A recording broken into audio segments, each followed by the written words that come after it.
नमस्कार. आपल्या सगळ्यांचं स्वागत आहे. आयकॉन स्टील प्रस्तुत बिल्ड आयकॉन या उपक्रमामध्ये. आज आम्ही आलोत नाशिकमध्ये आणि माझ्यासोबत आहेत यंग इंजिनियर वैभव कमोदजी. त्यांच्याबद्दल सांगायचं म्हणजे त्यांनी खरं तर मागच्या 5-6 वर्षापासून या क्षेत्रामध्ये अतिशय उत्तमरित्या काम करायला सुरुवात केली आणि आपण असं म्हणतो की शासनाच्या ज्या विकास योजना असतात त्या खरं तर सर्वसामान्यांपर्यंत, शेतकऱ्यांपर्यंत, मध्यमवर्गीयांपर्यंत नेण्याचं काम हे गव्हर्नमेंट कॉन्ट्रॅक्टर करत असतात आणि त्यापैकीच एक माझ्याबरोबर आहेत. कारण की आपण म्हणतो देशाचा विकास हा सुरू होतो तो एखाद्या गावातली टाकलेली पाईपलाईन असेल, एखादी पाण्याची टाकी असेल, तिथं बांधलेल्या बेसिक अम्युनिटीजसाठी अगदी स्मशानभूमीपासून कुठलीही काम असेल, तिथून तो विकास सुरू होतो. ते कुठल्यातरी देशाच्या महत्त्वाच्या ब्रिजपर्यंत आणि या सगळ्यामध्ये सिव्हिल इंजिनिअरचा वाटा मोठा आहे आणि त्यापैकीच एक माझ्यासोबत आहेत. त्यामुळे त्यांचा आत्तापर्यंतचा प्रवास कसा होता, भविष्यातला प्रवास कसा असणार आहे, या सगळ्या संदर्भात आपण त्यांच्याशी गप्पा मारणार आहोत बिल्ड आयकॉन या प्लॅटफॉर्मवर. नमस्कार सर. नमस्कार.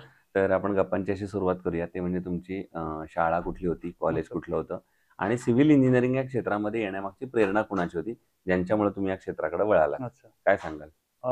तसं तर बघताना आम्ही आलो एक ग्रामीण भागात नायगाव सारख्या एक छोट्या गावातून आम्ही बिलॉंग करतो आणि तिथं शक्यतो पहिल्या काळापासून म्हणजे आठवतं जेव्हा नाशिकला 80-85च्या काळात जेव्हा कोणीच इंजिनियर नव्हते, नाशिकमध्ये फक्त 3 डिप्लोमा होल्डर्स होते. त्यातले एक होते आमचे तुकाराम साहेब दिघोळे, जे ऊर्जा मंत्री होते, माजी आमदार, माजी मंत्री. तर ते त्यापैकी एक होते. मग असा प्रवास चालू झाला की त्या काळात आपल्या गावातला एक मुलगा सिव्हिलमध्ये डिप्लोमा डिग्री घेतो. त्या काळात डिप्लोमा हीच खूप मोठी डिग्री होती आणि त्यापासून सुरुवात झाली की आपण पण अशाच कुठल्या तरी एक क्षेत्रात गेलं पाहिजे का ज्यातून आपला कुटुंबाचा किंवा आपला सर्वांगीण विकास होईल आणि आपल्याला आर्थिक शाश्वती पण भेटेल की आपण इन्कम सोर्स चांगला असेल त्यातून. वा. मग आता या क्षेत्रात आल्यानंतर त्यातला पहिला प्रश्न विचारायचा आहे, म्हणजे आपण कुठेतरी सर्व्हिस प्रॅक्टिस करतो, ती पण तुम्ही कुठं केली होती तेही सांगा. आणि त्याच्यानंतर जेव्हा वैयक्तिक कन्सल्टन्सी सुरू केली तर तो पहिला प्रोजेक्ट मिळेपर्यंत पण एक स्ट्रगल असतो. तर तो कसा होता? पहिला प्रोजेक्ट कुणाचा मिळाला, कसा मिळाला, तेही ऐकायचं आहे. 2019ला मी इंजिनिअरिंग पासआउट झालो. त्यानंतर बरेच आम्ही 3 महिने माझे दोन मित्र आणि मी असे 3 जण बरेच स्ट्रगल केलं. आम्ही 18 ते 19 ठिकाणी आम्ही इंटरव्ह्यू दिले. कुठल्याही न्यूज पेपर रोज सकाळी बघायचा, जिथे वॅकन्सी अवेलेबल असेल तिथे लगेच जायचं.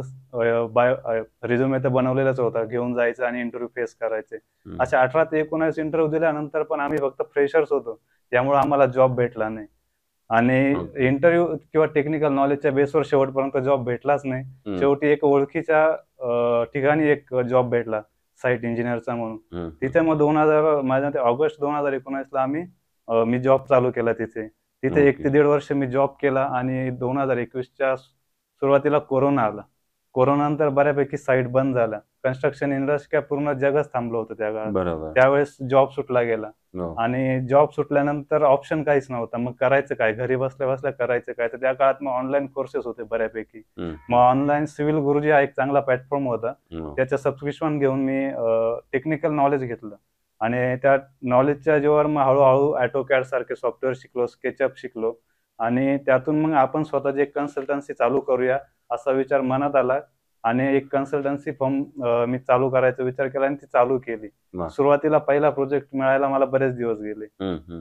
मग प्रोजेक्ट मिळत नव्हता. मग एक मित्र होते आमचे, त्यांच्याकडे मी पुन्हा साईट इंजिनियर म्हणून जॉब करायला चालू केलं काही दिवस आणि 2-3 महिने त्यांच्यासाठी जॉब केल्यानंतर मला 1-2 प्रोजेक्ट मिळत गेले बंगलोरचे आणि अशी सुरुवात होत गेल्यानंतर आता 15 ते 20 प्रोजेक्ट सक्सेसफुली कम्प्लीट झालेले. वा, क्या बात आहे. मग आता या क्षेत्रातल्या काही प्रश्नांकडे येऊया. त्यातला पहिला प्रश्न म्हणजे तुम्ही म्हणाला तसं आपली ग्रामीण भागात आहे नायगाव सारखा, तर तिथं अर्थातच जे लेबर असतात, तर कामगार असतात, ते सुद्धा अकुशल असतात, अनस्किल्ड लेबर असतात. तर त्यांच्याबरोबर काम करताना तुम्ही ते कसं हँडल करता त्यांचं आणि त्यांच्याकडनं काम करून घेता?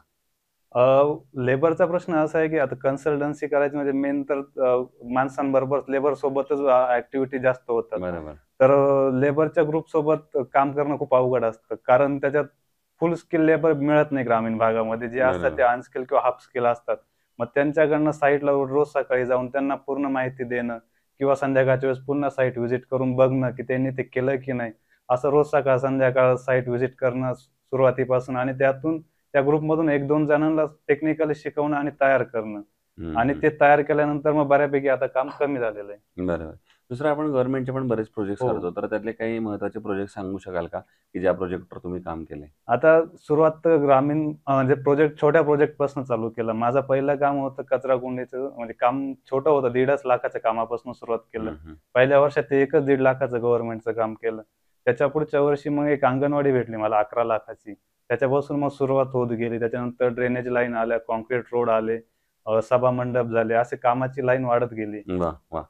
आता एक थोडा वेगळा प्रश्न आहे. तो म्हणजे तुम्ही म्हणालात तसं पुन्हा येतो, की ग्रामीण भागात नाही. हो. आता इकडं तर आपण नाशिकमध्ये आलेलो आहे. एक तरुण म्हणून आणि एक इंजिनिअर म्हणून तुम्हाला असं काय वाटतं, की पुढच्या 15-20 वर्षामध्ये प्रशासनानं कारण की तुम्ही गव्हर्नमेंटमध्ये हो. पण काम करताय. कुठल्या क्षेत्रावर काम केलं पाहिजे जर नाशिकचा सर्वांगीण विकास करायचा असेल तर पुढच्या 15 वर्षात? नाशिकचा जर सर्वांगीण विकास करायचा असेल तर कनेक्टिव्हिटी खूप महत्त्वाची आहे. बरोबर. जसे नाशिकमध्ये मेट्रोची गरज आहे, लोकलची गरज आहे हं. किंवा रोड इन्फ्रास्ट्रक्चर पण खूप गरजेचं आहे. रिंग रोडची गरज आहे, हं. कारण ट्रॅफिक खूप होत आहे. द्वारका सर्कल झालं, बरोबर. औरंगाबाद नाका झालं, अशा ठिकाणी खूप ट्रॅफिक होतं. तर ब्रिजेसची गरज आहे बरोबर. आणि जे काही कनेक्टिव्हिटी नाशिक शिर्डी जे प्रस्तावित रेल्वे मार्ग आहे, असे रेल्वे मार्ग लवकरात लवकर होण्याची गरज आहे. बरोबर. म्हणजे रस्ते आणि ती कनेक्टिव्हिटी. हो. तर मग आता प्रशासनानं काय पावलं उचलली पाहिजेत असं तुम्हाला वाटतं? प्रशासनाने जे लाडकी बहिणीसारख्या ज्या फ्रीबीज ज्या योजना आहे, तशा टाळल्याच पाहिजे. बरोबर. कर्जमाफीची काही कोणाला गरज नाही किंवा जे फ्रीमध्ये जे वाटप करतो.